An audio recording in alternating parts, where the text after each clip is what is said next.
You know, Izzy, I'm beginning to feel like it's summertime. It's getting there. It's getting there, by golly. I might be taking the old sweater off one of these days. Have you heard it's like a 60-degree day in the middle of January? I dried clothes on the line the other day. Oh, my God. I did. Must be some big clothesline. It is. These jeans were dried on the clothesline. Oh, my God. Took a while. Well, you know, with a nice wind blowing, you can get some stuff done. That's all right. All we got to do is YESTERNEWS out by the clothesline. That'll take care of the That'll wind. be good. Well, if the weather keeps going well, we'll just do an outside report. That's right. Well, hello and welcome to your old news update. I'm Izzy Fitz, and who are you? I'm Bud Driscoll. Let's shout out to our sponsors. Warm Bud Driscoll. Sponsors. Eagle Crest Retirement Community, 1501 East Magnolia. Woo-hoo. Headley's Clothing, 1829 South 9th. Whoa. And then Smoky Hill Museum, 211 West. Yeah, topping the headlines. I'm first up here. You are first up. Let's get that news going. January 22nd, 1965. The Schilling Development Council has announced its first major decision. Schilling Air Force Base's future is tied to industrial expansion. In a policy statement Friday, the council said the basic policy will be attempted use of the soon-to-be closed base, for industrial sites and related endeavors. That was the beginning of Tony's Pizza.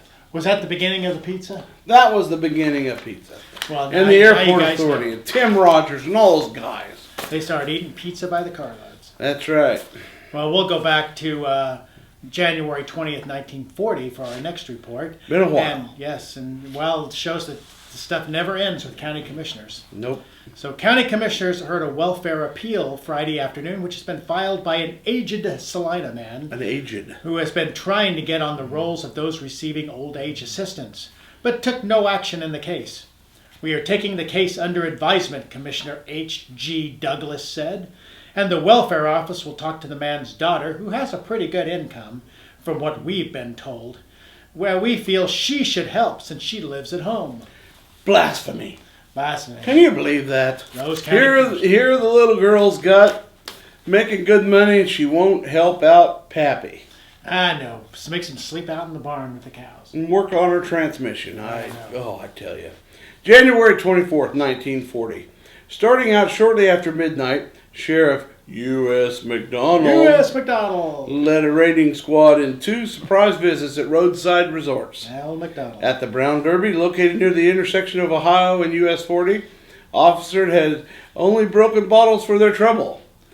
But at the gun club, 4 miles north along U.S. 81, they seized several bottles of soft drinks and intend to have a test run for the purpose of determining whether the drinks were still soft. Oh, I bet having some of the officers try some of that soda pop. Yep. You might take 2 or 3 drinks to run that test. Staggering out with their sirens on. That's right. Okay, we're going to go back 100 years to January 20th, 1915. Thrown out of her home by her husband to the accompaniment of coarse and brutal language, according to the petition filed yesterday evening, Mrs. Norris Skoman now asks a decree of divorce from P.A. Skoman. P.A. is going to get what he deserves. For his coarse language. That's right. Do that my golly.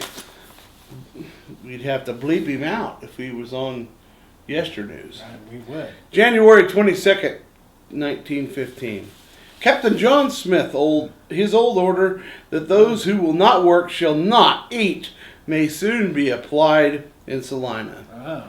The police are now considering this method of dealing with able-bodied men who apply for aid for their families. That's right. As far as possible, the men will be given a chance to work for the city at such wages as will provide for the family.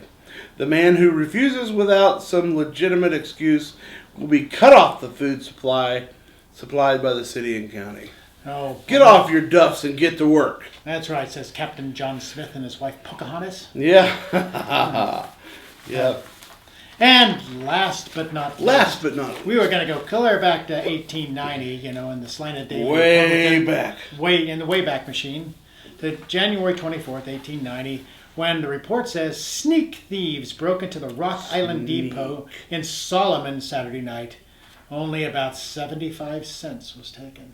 Well, I hope they enjoyed their 75 cents. 75 cents went pretty far in 1890. Let me see, a quarter was considered 2 bits, right? Yeah. So that would have been 6 bits. But you could buy a horse for that. 2 bits, 4 bits, 6 bits, $1. Okay. Pretty bad horse, but you could buy a horse. Yep. Well, read more about the way things used to be in the look back section of the Salina Journal. I know, and if weather keeps going good, Izzy will be shedding his garments. That's right. Oh, man. So stay tuned for that. And look for Izzy on the beach. we'll see you yesterday.